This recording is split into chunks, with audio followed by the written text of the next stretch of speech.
महागणाधिपतये नमः। सदाशिवसमारम्भां शङ्कराचार्यमध्यमाम् अस्मदाचार्यपर्यन्तां వందే గురుపరంపరాం. శ్రీమాత్రే నమః. ప్రేక్షకులందరికీ స్వాగతం.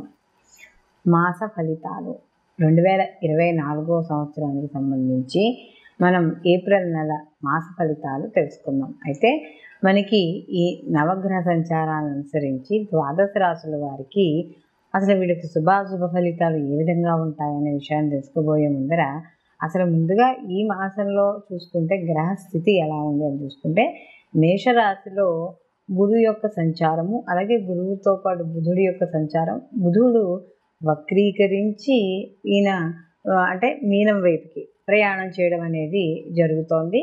అలాగే మనకి రాహు వచ్చి మీనరాశిలో సంచారము, కేతువు వచ్చి కన్యారాశిలో సంచారము, శని భగవానుడు వచ్చి మనకి కుంభరాశిలో సంచారం, అలాగే శనితో పాటుగా ఇక్కడ కుజుడు కూడా మనకి సంచారం చేయడం అనేది జరుగుతుంది. ఈ కుజుడు ఏప్రిల్ 24వ తేదీ వరకు కూడా మనకి ఈయన శని భగవానుడితో కలిసి ప్రయాణం చేయడం అనేది జరుగుతుంది. తదనంతరం ఈయన మీనరాశిలోకి మార్పు చెందుతాడు. అలాగే రవి కూడా ఏప్రిల్ 14న మీనం నుంచి మేషంలోకి అంటే తన ఉచ్చక్షేత్రంలోకి ఈయన ఏదైతే సంచారం ఉందో అది జరుగుతుంది.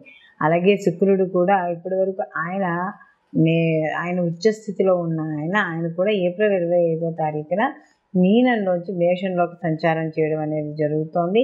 అలాగే ఇక్కడ చంద్రుడు కానీ చూసుకుంటే ఈ మాస ప్రారంభంలో ఈయన ధనుస్సు రాశి నుండి అంటే మూలా నక్షత్రమే ధనుస్సు రాశి నుండి ఈయన యొక్క ప్రయాణం అనేది ఈ మాసం ఈయన మొదలు పెట్టుకోవడం అనేది జరుగుతోంది. కాబట్టి ఇప్పుడు మనం చూసుకున్నదంతా కూడా ఇప్పుడు మనం చెప్పుకున్నదంతా కూడా గ్రహస్థితి. ఈ మాసంలో ఈ గ్రహాల యొక్క స్థితిగతులను బట్టి వీళ్ళకి శుభాశుభ ఫలితాలు ఏ విధంగా ఉంటాయి అనే విషయాన్ని తెలుసుకుందాం. కన్యారాశికి రాష్ట్రాధిపతి వచ్చి బుధుడు. కన్యారాశిలోకి ఉత్తర 2, 3, 4 పాదాలు, అలాగే హస్త 1, 2, 3, 4 పాదాలు, చిత్త 1, 2 పాదాలు కన్యారాశిలోకి వస్తాయి. కన్యారాశికి రాష్ట్రాధిపతి అయిన బుధుడు ఇక్కడ వీళ్ళకి అష్టమ స్థానంలో సంచారం చేయడం, అందున ఆ స్థానం నుండి ఆయన వక్రీకరించి సప్తమం వైపు ప్రయాణం ఇవి కూడా జరుగుతూ ఉంది. అయితే ఇక్కడ జన్మలో కేతు యొక్క సంచారం, అలాగే సప్తమంలో రాహు యొక్క సంచారం. కాబట్టి ఇక్కడ జన్మలో సహజంగానే కేతువు కొంత ఒక రకమైన అంటే ఆలోచనలు కూడా రకరకాలుగా ఆలోచనలు ఉండడం, పనులు కూడా భలే ఉంటాయి. పనులన్నీ కూడా ఒక్కోసారి ఆ పనులు చూసినప్పుడు అలాగే రాహులో సప్తమంలో రాహు కూడా వైవాహిక జీవితంలో చిన్న చిన్న ఇబ్బందులు ఇలాంటివి కూడా ఏర్పడే అవకాశం అనేది కనబడుతుంది. అయితే ఇక్కడ మనకి చూసుకున్నప్పుడు కూడా విచిత్రమైన ఆలోచనలు, ఒక పని చేద్దాం అనుకో ఇంకో పని చేయడం, అలాగే కొంత వైరాగ్య భావనలు ఇవన్నీ కూడా కన్యారాశి వాళ్ళకి కనపడడం అనేది జరుగుతుంది. ఎప్పుడైతే ఇక్కడ ముఖ్యంగా చూసుకున్నప్పుడు ఈ కన్యారాశి వాళ్ళకి దశమాధిపతి, అలాగే వీళ్ళకి ద్వితీయాధిపతి ధనాధిపతి కూడా కారకుడైన శుక్రుడు ఎప్పుడైతే ఉచ్చలో ఉండి ఈయన అస్తంగత్వం పొందాడో కాస్త వీళ్ళు ఎదరవాళ్ళకి ఎందుకంటే ధనాధిపతి అయ్యాడు, కుటుంబాధిపతి అయ్యాడు, కుటుంబ సభ్యుల విషయాల్లో జాగ్రత్త వ్యవహరించాలి మాట్లాడేటప్పుడు. అలాగే సమయానికి భోజనం చేయడం. ద్వితీయ స్థానం అనేటప్పటికీ ధనం వాక్కు కాబట్టి ముఖ్యంగా ఏదైనా స్త్రీలతో మాట్లాడేటప్పుడు జాగ్రత్త వహించాలి. అలాగే ధన విషయాల్లో కూడా జాగ్రత్తగా ఉండాలి. అలాగే తృతీయ స్థానం ఎప్పుడైతే తృతీయాధిపతి వెళ్ళి మళ్ళీ శనితో కలిసి ఉన్నాడు కాబట్టి ఇక్కడ కమ్యూనికేషన్ విషయాల్లో వాటిల్లో కూడా జాగ్రత్త వహించుకోవాలి. అలాగే ఇక్కడ ఇన్వెస్ట్మెంట్ చేసేటప్పుడు వాటిల్లో కూడా ఇక్కడ తొందరపాటు వాడేది అడ్వర్టైజ్మెంట్ చెప్పేశాడు లాభాలు పోతాయేమో ఇలాంటివి తొందరపాటు నిర్ణయాలు అనేవి తీసుకోకూడదు. విద్యార్థులు కూడా కాస్త శ్రద్ధగా చదువుకుంటే సరిపోతుంది. అయితే ఇక్కడ అష్టమ స్థానంలో శని కుజుల యొక్క కలయిక అనేది అంటే ఆ 2 గ్రహాల యొక్క కలయిక మంచిది కాకపోయినా కూడా ఏవైతే గ్రహాలు ఉన్న స్థానం అనేది కాస్త శత్రు రుణ బాధల్ని తగ్గించడం అనేది మాత్రం ఖచ్చితంగా జరుగుతుంది. అలాగే ఇక్కడ తృతీయ స్థానంలో ఏదైతే కుజుడు ఉన్నాడో ముఖ్యంగా సోదర వర్గాలతోనూ సోదరీ వర్గాలతోనూ జాగ్రత్త అనేది వహించాలి. అలాగే వీళ్ళు ఉద్యోగస్తులకి వ్యాపారస్తులు ఎవరైతే ఉన్నారో వాళ్ళందరికీ కూడా మంచి లాభాలు పొందడం, మంచి ఊరట లభించడం, అలాగే వాళ్ళు చేస్తున్న పదవుల్లో కావచ్చు ఉద్యోగాల్లో కావచ్చు కాస్త మంచి పదోన్నతులు పొందడము ఇలాంటివి కూడా జరిగే అవకాశం ఉంటుంది. మొత్తం మీద చూసుకుంటే సినీ కళా రాజకీయ రంగాల్లో ఉన్న వాళ్ళందరికీ కూడా అనుకూలమైన ఫలితాలు గోచరిస్తున్నాయి. కన్యా రాశి వాళ్ళకి కానీ చూసుకుంటే కాస్త ఈ మాసంలో కొంత అనుకూలంగానే ఉన్నట్టుగా ఇక్కడ కనబడుతోంది.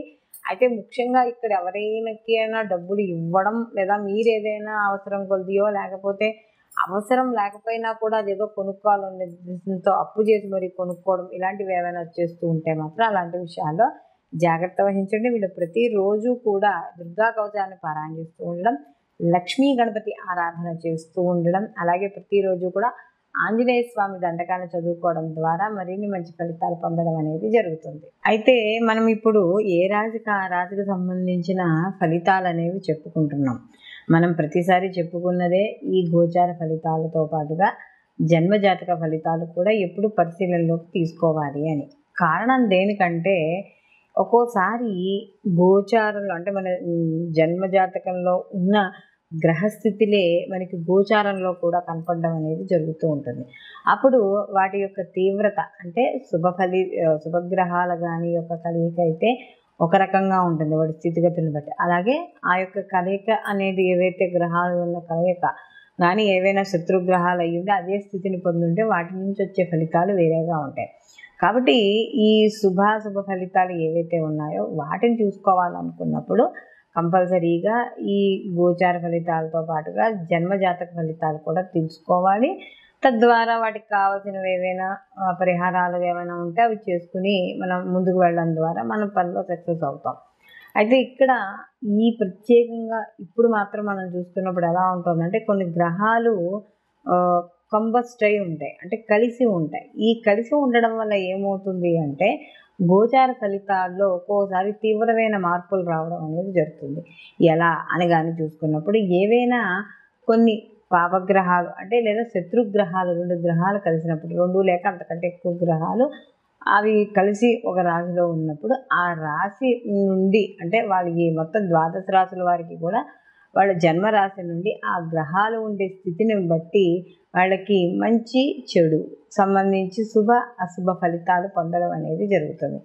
ప్రస్తుతానికి మనం ఇప్పుడు కానీ చూసుకుంటే ఈ మాసాల్లో చూసుకుంటే ఈ శని భగవానుడు అలాగే రవి లేకపోతే మనకి కుజ శనులు కుజ రవులు లేదా కుజ రాహువులు అలాగే రవి రాహువులు ఈ కలయిక ఏదైతే ఉందో ఇది కొంత అంటే కొంత సమాజంలో కావచ్చు, కొంత వ్యక్తిగతంగా కావచ్చు, కొంత వ్యతిరేక ఫలితాలను ఇవ్వడం అనేది జరుగుతోంది. అంటే కాస్త అంటే ఎక్కువగా యాక్సిడెంట్స్ అవ్వడం కానీ లేకపోతే గొడవలు అవ్వడం కానీ అల్లర్లు జరగడం కానీ ఏదో రకంగా ఇలా దేశంలో ఏదో ఒక మూల కావచ్చు, లేకపోతే వ్యక్తిగత జాతకాల్లో చూసుకున్నప్పుడు గోచార ప్రకారంగా కూడా కొంత వాళ్ళకి ఈ ఇంట్లో కావచ్చు లేకపోతే ఏదైనా వాళ్ళు చేసే వ్యాపార సంస్థల్లో కావచ్చు ఇలా కాస్త మానసిక అశాంతి అనేది ఏర్పడుతూ ఉంటుందనేది మనకి ఇక్కడ కనబడుతుంది. కాబట్టి ఇక్కడ ఈ గోచార ఫలితాలతో పాటు జన్మజాతక ఫలితాలు అలాగే గోచారంలో కూడా ఉన్న మిగతా గ్రహాల యొక్క స్థితి ఏమిటి, ఏదైనా పాప స్థితుల్లో కానీ ఉంటే అసలు ఎటువంటి పరిహారాలు చేసుకోవాలి ఏమిటి అనేది కూడా మనకి ఈ వీడియో ద్వారా ఏ రాశి వాడికి ఆ రాశి వాళ్ళకి చెప్పడం అనేది జరిగింది. కాబట్టి అవి చూసుకోవడం ద్వారా కొంత ఇప్పుడు ఏవైతే ప్రతికూల ఫలితాలు ఉన్నాయో అవి దాటుకుని అనుకూలమైన ఫలితాలు మీరు పొందడం అనేది ఇక్కడ జరగడం ఉంటుంది. కాబట్టి అందరూ కూడా ఈ పరిహారాల్ని తప్పనిసరిగా పాటించుకోవడం ద్వారా మంచి అంటే ఏదైతే మనకు ప్రతికూల ఫలితాలు ఉన్నాయో ప్రతికూల ఫలితాలు తగ్గడం అనేది ఖచ్చితంగా జరుగుతుంది. సర్వే జన సుఖినో భవంతు, లోకా సంస్థ సుఖినో భవంతు.